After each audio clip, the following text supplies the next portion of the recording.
Hi hello ನಮಸ್ಕಾರ. Welcome back to my channel. ಮುಟ್ಟಿನ ಸಮಯದಲ್ಲಿ ಹೆಣ್ಣು ಮಕ್ಕಳು ಈ ಕೆಲಸವನ್ನು ಮಾಡಲೇಬಾರದು. ಹಿಂದಿನ ಕಾಲದಲ್ಲಿ ಮುಟ್ಟಾಗಿದ್ದ ಮಹಿಳೆಯನ್ನು ಯಾವ ರೀತಿ ನಡೆಸಿಕೊಳ್ಳಲಾಗುತ್ತಿತ್ತು ಅನ್ನೋದು ನಮಗೆಲ್ಲ ಗೊತ್ತೇ ಇದೆ. ಆಕೆಗೆ ಮನೆಯೊಳಗಡೆ ಮಲಗುವುದಕ್ಕೂ ಅವಕಾಶ ಇರಲಿಲ್ಲ. ಮುಟ್ಟಿನ ಸಮಯದಲ್ಲಿ ಹೆಣ್ಣು ಮಕ್ಕಳು ಪಡುವ ಕಷ್ಟ ಎಂಥದ್ದು ಅಂತ ಅವರಿಗಷ್ಟೇ ಗೊತ್ತಿರುತ್ತದೆ. ಆ ನೋವನ್ನು ಬೇರೆಯವರ ಬಳಿ ಹೇಳಲು ಸಾಧ್ಯವಿಲ್ಲ. ಇಂಥ ಸಮಯದಲ್ಲಿ ಹೆಣ್ಣು ಮಕ್ಕಳು ಕೆಲ ತಪ್ಪುಗಳನ್ನು ಮಾಡಲೇಬಾರದು. ಮುಟ್ಟಿನ ಸಮಯದಲ್ಲಿ ಹೆಣ್ಣು ಮಕ್ಕಳು ಮಧ್ಯಾಹ್ನ ನಿದ್ರಿಸುವುದು ಆಯುರ್ವೇದ ಪ್ರಕಾರ ತಪ್ಪು. ನೀವು ಹಗಲಿನಲ್ಲಿ ನಿದ್ರಿಸಿದರೆ ನಿಮ್ಮ ದೇಹದಲ್ಲಿ ಕಫದ ಪ್ರಮಾಣ ಹೆಚ್ಚಾಗುತ್ತದೆ. ಕಫದ ಪ್ರಮಾಣ ಹೆಚ್ಚಾದಾಗ ಇದರಿಂದ ಬೇರೆ ಬೇರೆ ವಿಷಕಾರಿ ಅಂಶ ದೇಹದಲ್ಲಿ ಉತ್ಪತ್ತಿಯಾಗುತ್ತದೆ. ಇದರಿಂದ ಹಲವು ರೋಗಗಳು ಬರುವ ಸಾಧ್ಯತೆ ಇರುತ್ತದೆ.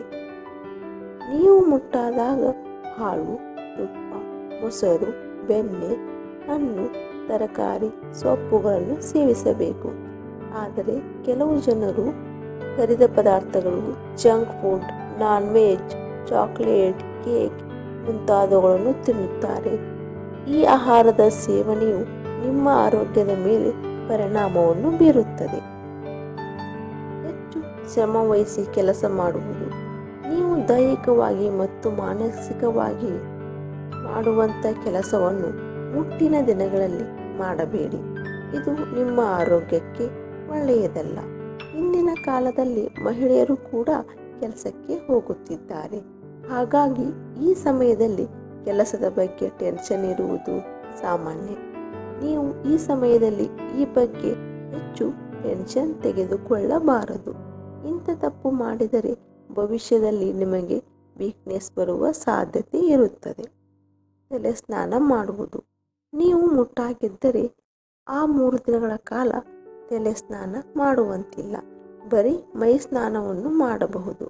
ತಲೆ ಸ್ನಾನ ಮಾಡಿದರೆ ಅದರ ಪರಿಣಾಮ ನಿಮ್ಮ ಮೂಲಾಧಾರ ಚಕ್ರದ ಮೇಲೆ ಆಗುತ್ತದೆ.